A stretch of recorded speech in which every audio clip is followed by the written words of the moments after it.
দাদা, একটা ব্যাপারে একেবারে কাদায় পড়ে গেছি, তাই আপনাদের মতামত চাইছি।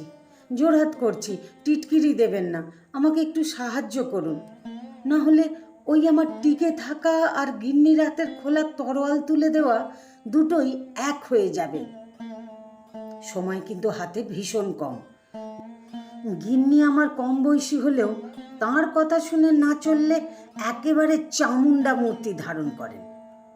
আমি মশাই নিপাট ভালো মানুষ ছেলে, কোনোদিনও কারো সাথে পাঁচে থাকিনি। মা বাবার কথা যতটা সম্ভব মেনে চলেছি। থুড়ি বউয়ের কথাও মেনে চলি, মানে প্রাণের ভয়ে চলতে হয়। তা তাদের কথা মেনেই একখান বিয়ে করে ফেলেছি। বাড়িতে আমি 6 বোনের পরে একমাত্র ছেলে, তাই একটু নাড়ুগোপাল ধরনের। ঠাকুমা আমাকে তার আঁচলের আড়ালেই রেখেছিলেন। সেটা কি আমার দোষ বলুন তো? তাই পড়াশোনা শেষ করে যখন চাকরি পেলাম, তখন আমার রুমালটা পর্যন্ত আমার মা গুছিয়ে রাখতেন। গরম ভাত পাখার বাতাস করে জুড়িয়ে দেওয়া হতো।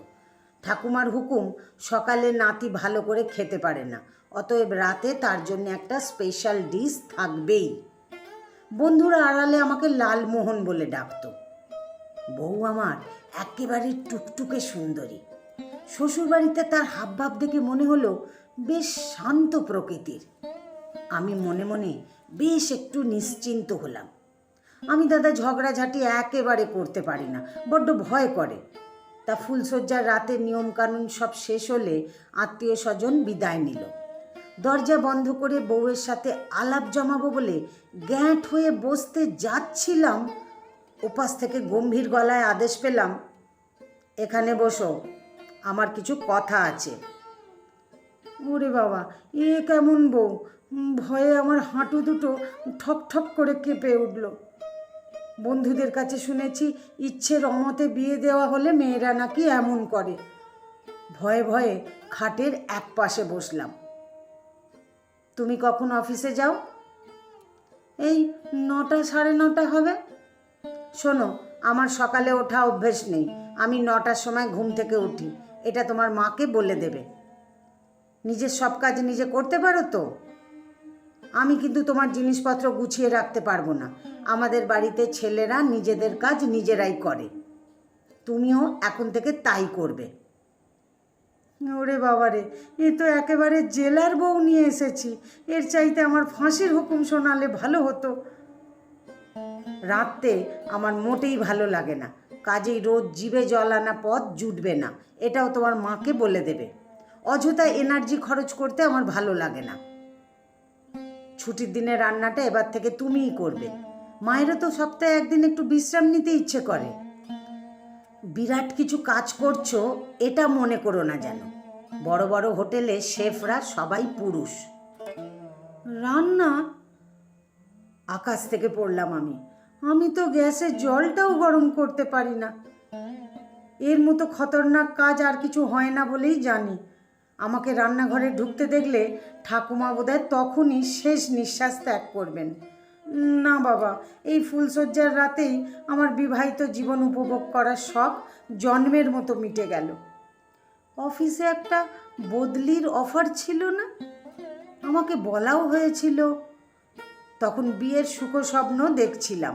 হ্যাঁ না রাম বিষ্টু কিছুই বলিনি। কালই বসকে ফোন করতে হবে। আমার এখন চাচা আপন প্রাণ বাঁচা।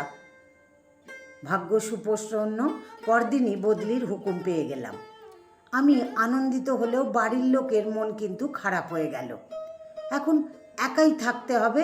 2-4 মাসের পরে থাকার বন্দোবস্ত করে তবে বউকে নিয়ে যাব, এমনটাই ঠিক হলো। বাবা, যে কদিন বাঘের খাঁচার বাইরে থাকা যায় আর কি। বউ কিন্তু যাওয়ার ব্যাপারে কোনো উচ্চ বাচ্চা করল না, বরং মায়ের কাছে আর্জি জানালো এই কদিনের জন্য সে বাপের বাড়িতেই থাকবে।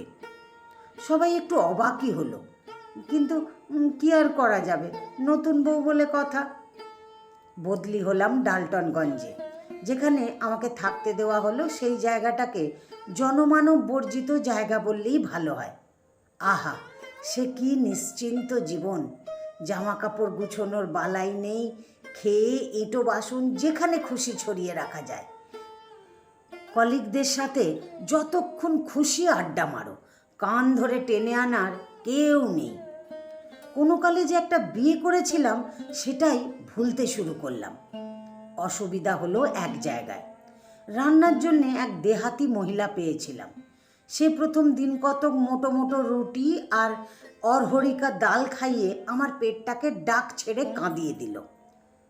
তাকে আর রাখা গেল না, কিন্তু না খেয়েও তো আর থাকা যায় না। বউয়ের উপদেশ মনে পড়ল। হায় রে, কি এমন ক্ষতি হতো যদি 2-4টে চলনসই পদ রাঁধতে শিখতাম। প্রথম দিন ঠিক করলাম ভাতে ভাত খেয়েই থাকবো।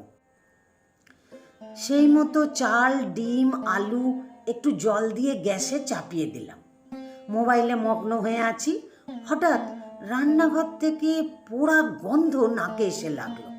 ছুটে গিয়ে দেখি চাল সব জল গিলে ফেলে ভুসকুমড়ো মার্কা কালো রং হয়ে বসে আছে।